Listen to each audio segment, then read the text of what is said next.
The first theory we're going to discuss is Plato's theory of justice. We're going to reach back to our ancient Greeks and we are going to discuss what Plato thought would make up a just society. One thing that Plato believed was democracy is just awful. He believed that democracy is being ruled by the masses, and he had absolutely no patience for it. So if he thought democracy was bad, what did he think was good?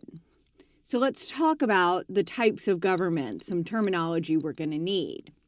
First and foremost, a meritocracy is a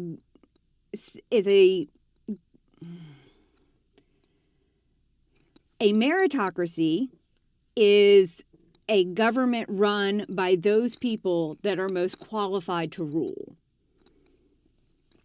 Those people that are most qualified to rule. Now, what counts as qualification is going to change depending on other ideas that we have. But the meritocracy is separated from the democracy, which is when the state is run by the people as a whole. And as I said before, Plato just thought that this was being ruled by the masses. He did not believe that everyone in a society was capable of being involved in government and politics. He believed that there were only a select few. Who those few are, we're going to talk about that in a minute. But democracy, this rule by the masses, Plato believed would result in chaos.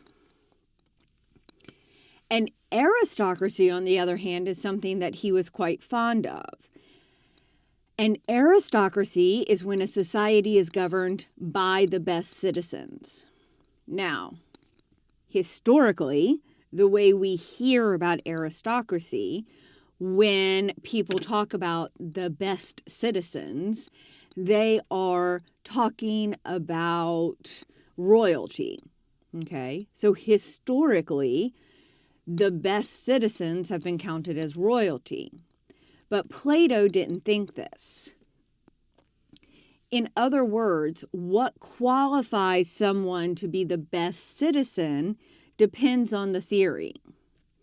Okay? So what qualifies as the best citizens is going to vary. It's not obvious what makes somebody the best citizen. Once upon a time, the best citizens were thought to be those with a particular bloodline. That didn't work out well for some of them. What we're going to see is that Plato actually believes that those that are the most qualified to rule are in fact the best citizens.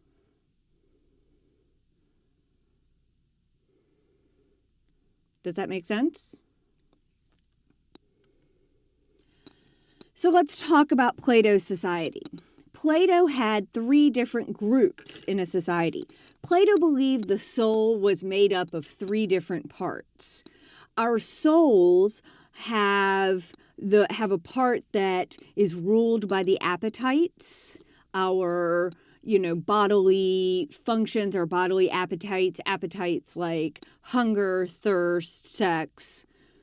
Then we have a part that is ruled by the spirit, our desires that aren't bodily largely. And then we have the part that is reason. Okay, so we have appetite, spirit, and reasons. This is how we break out each individual person. Well, likewise, our society, it seems like, have 3 classes of people. The producers are those people motivated by appetites. There is a group of people that are naturally inclined to act in accordance with their appetites. They are simply more naturally driven by base desires. Okay? I say that. I don't mean it in a bad way. It's just that these are people who are just naturally ruled by that part of their soul. And these are the people in society, Plato believes, that are laborers, carpenters, artisans, farmers. Next, we have auxiliaries. And auxiliaries are people motivated by spirit. They're motivated by those emotion-driven desires. So they're soldiers and warriors. They're police officers. And then finally, we have guardians. And guardians are people who are naturally motivated by reason. Our leaders, our rulers, our philosopher kings. We all have all three parts of the soul, or all three parts of the soul, but some of us have an easier time letting ourselves be motivated by reason rather than appetites. Some of us have an easier time being motivated by spirit rather than reason. And that just alters, Plato believes, what makes us good individuals.